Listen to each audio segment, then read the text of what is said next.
The alien, a wiry creature with spindly arms and luminous yellow eyes, stared at the twisted wreckage before it.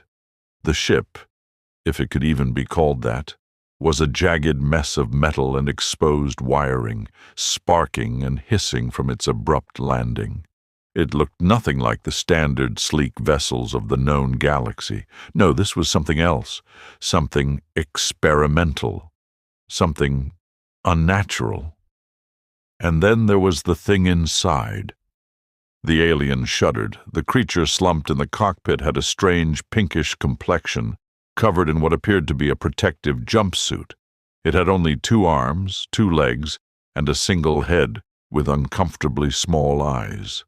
The alien grabbed the nearest stick, a good, sturdy one, and with caution began to poke the creature. Nothing. It poked harder. Still nothing.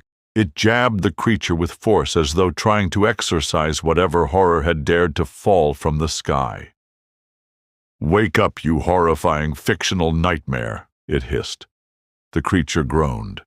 The alien shrieked and leaped backward, the stick held like a weapon. This was too big for it to handle alone. It needed guidance. An elder. Yes, the elders would know what to do with the thing. Without much thought, it heaved the limp body onto its back and hurried toward the village. When it reached the village center, one of the elders, an aged being with deep green skin and 3 pairs of eyes, took one look and shrieked, "Don't you dare bring that thing in here!" The alien dropped the human immediately. "That's one of them," the elder continued, voice quivering. "A human." The villagers gasped and scattered, as if the mere presence of the creature would bring doom upon them all. The alien, still reeling, turned to the elder and croaked, "Wait, what?"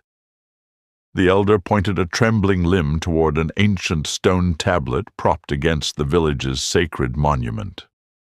Etched into its surface, among swirling inscriptions, was a disturbingly perfect image of the creature now lying unconscious before them. The alien's stomach twisted in fear. Humans weren't supposed to be real. They were just stories, warnings given to misbehaving children. If you don't listen to your parents, a human will sneak into your home and replace you with an exact copy. If you stray too far into the unknown, a human will pluck you from reality itself.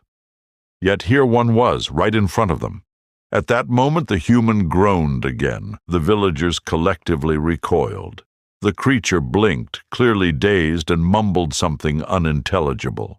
Then, with a slow and deliberate motion, it pressed a button on its suit. A small device crackled to life, adjusting frequencies until, suddenly, its words became clear.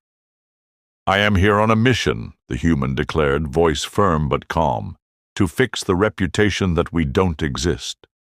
The villagers exchanged nervous glances. The human, now sitting up, adjusted his helmet and straightened his posture.